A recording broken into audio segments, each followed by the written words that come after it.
Welcome on into the Cleveland Browns Report. Matthew Peterson here answering questions from our live show, which airs every single Wednesday at 5 p.m. Eastern. So if you have a question you'd like to ask, come tune in next Wednesday, and we'll throw it on screen for everyone watching to see. Our first one comes in from a longtime viewer.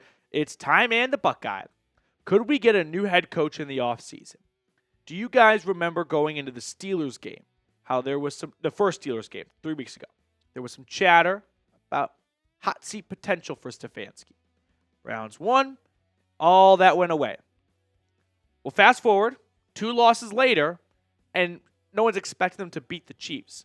But if losses continue, that recency bias is going to be much more further away. And so, while I don't think the Browns are on a path to change head coach, I got to do the research because I don't know, truthfully, how many head coaches survive a 3-win season. And right now, the Browns are definitely on a path because I don't think they're going to be favored in any of the remaining games for maybe the Dolphins game for a 3-win season. Time Man, thank you very much. Soul Train, what if Minnesota loves Darnold and deals J.J. McCarthy?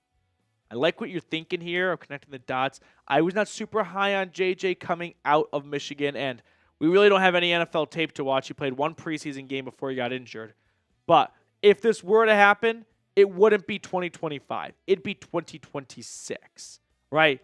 The 49ers did not give up on Trey Lance after one season of Brock Purdy, right? It was after the second season of Brock Purdy, was it not? So I don't think we're going to see JJ go anywhere.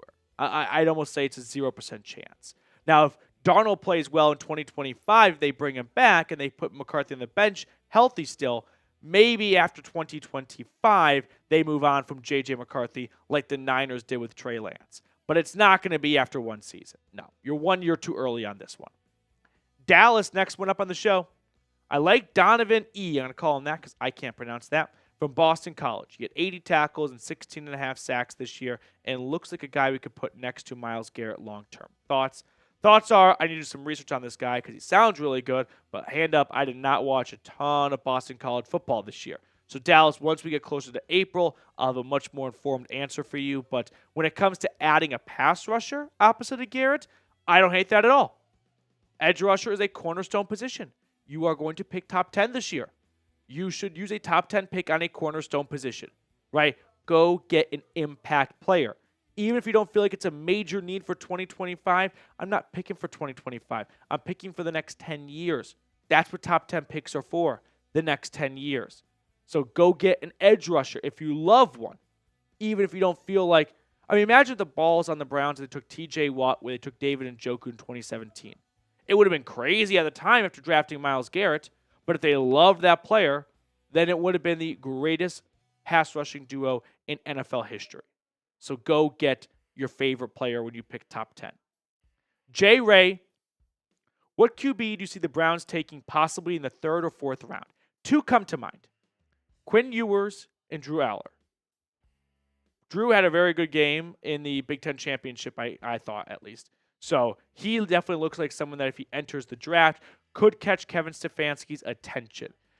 Quinn Ewers hasn't really played that well this year. And I'm not personally a big fan of Quinn Ewers, the draft prospect, but I could see the Browns looking at the talent, the 5-star coming out because the Browns do value that stuff a lot. That's their thinking. And think, hey, we have 2 third-round draft picks. Let's use one on a quarterback that at one time was a big-time prospect and maybe just needs a little bit of NFL coaching, and we could kind of find that 5-star prospect and bring him out on an NFL stage. So those are 2 guys to keep an eye on in my eyes. David, you're next up. If Tez Johnson out of Oregon is available early 2nd round, should the Browns take him? There's not a lot of great wide receivers in this draft class. So if the Browns do want to go wide receiver, they shouldn't wait too long. But with the way Jerry Jeudy has played, I think it's going to take some of the pressure off of going wide receiver early. And with the hopeful strong end to the year from Cedric Tillman after the way he played following Amari Cooper's trade, I think that's going to take some of the pressure off of the Browns to go get a wide receiver early in the draft, purely out of need. So I like Tez Johnson as a prospect. I don't think the Browns are going to have wide receiver super high up on their priority list.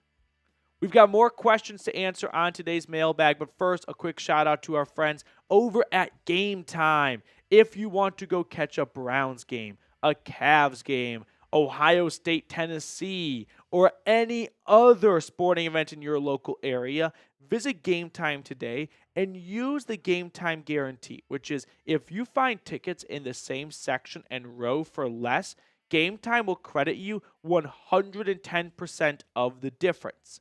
Take the guesswork out of buying tickets with Game Time. Download the Game Time app, create an account, and use code CHATSPORTS for $20 off your first purchase. Terms apply. Again, create an account and redeem code CHAT Sports for $20 off. I put all that information in the comments and description of today's video. Download Game Time today. What time is it? Game time. Cameron, what do you think about drafting Jack Sawyer in the second round if he's still available?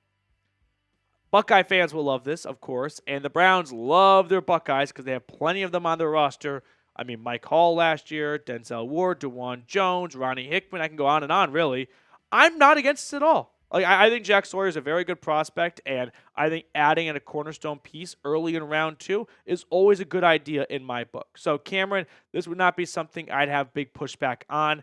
Once the season is done, I'll have a much better answer when it comes to evaluating these prospects, because for me, the most important games are in the midst of being played right now.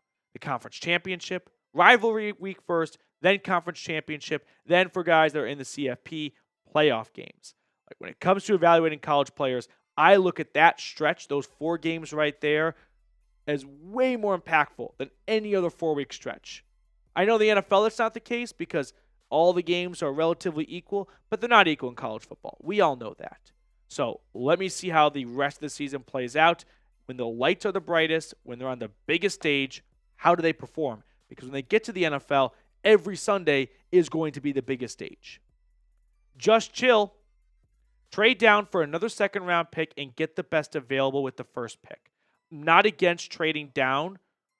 You might have a tough time finding someone to trade up for because this draft class is not spectacular. I've seen some scouts say that they have not too many first-round grades on players. Remember, 32 guys are going to go round 1. Doesn't mean that 32 players are perceived as having first-round talent.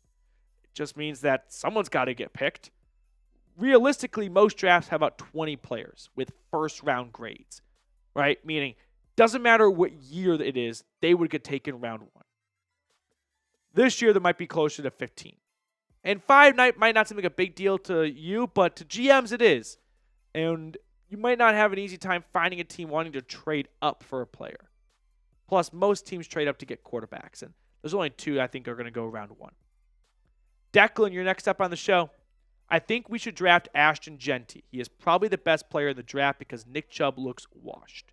Yeah, not going to disagree too much on the Nick Chubb part of this. Unfortunately, doesn't look like he's going to return back to his pre-injury form, which really, really sucks. It does. As for Ashton Jeanty, he is a very, very special player. And while it would be a ton of fun, I don't think that's the best use for this Browns first-round pick. Remember, Nick Chubb is a second-round pick, so you can find good running backs in round 2. Example, Nick Chubb. But for me, taking a running back in round 1, that is like going to the dessert section of the buffet. That's a privilege. As a kid, you have to eat your vegetables before you get to hit the soft-serve ice cream machine. The Browns have not eaten their vegetables. They have other holes to fill that are bigger. Their offensive line needs a lot of work. And so I don't think drafting a running back to run behind this offensive line is going to do you much, favors. Example, Najee Harris. Remember when he got picked by the Steelers? Their offensive line was atrocious, and they decided to ignore it and go, Najee can overcome that. He couldn't. He sucks. He's not even the best running back on his own team. I do not want to see the same thing happen to Ashton Jeanty in Cleveland. Jacob Kistner. How bad will the Vols beat up on the Nuts? Jacob's a Michigan fan, if you couldn't tell. And as a Tennessee alum, as I'm sure you've heard a million times this week, I'm very excited for this matchup. I think you and I can both agree it's pretty much BS that it's in Ohio State, though, because they dropped 4 spots after losing to Michigan as 20-point favorites. But Tennessee dropped 4 spots earlier this year when they beat Florida, but just not by enough. Those two things are equal? Not at all.